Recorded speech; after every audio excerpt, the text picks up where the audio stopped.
Ancora trattori in piazza, anche se sarebbe più corretto dire in campo, ancora per le quote latte. È successo di nuovo, questa volta nel Padovano. Così circa un centinaio di trattori dei Coospa sono partiti questa mattina alle 5 dal Vicentino per giungere verso mezzogiorno a Lozzo, a Testino, alla concentrazione fuori dalla villa di Giancarlo Galan.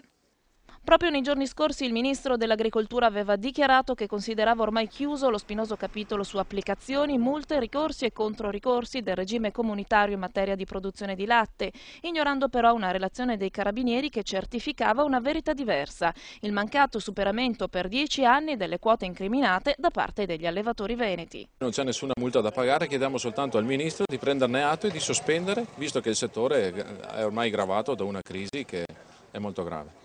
Noi chiediamo che venga sospesa la rata che scade oggi, che venga dato incarico ai carabinieri che hanno fatto un brillante lavoro che doveva essere peraltro fatto dall'AGEA, doveva controllare i dati a livello nazionale ed è sintomo che questo non è mai stato fatto.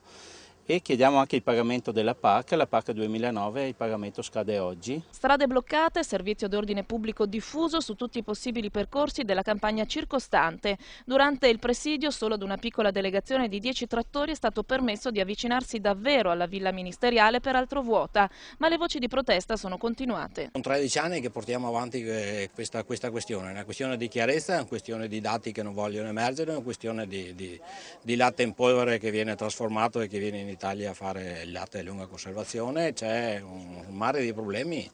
La mia delusione più grande è che nessun interesse dell'agricoltura.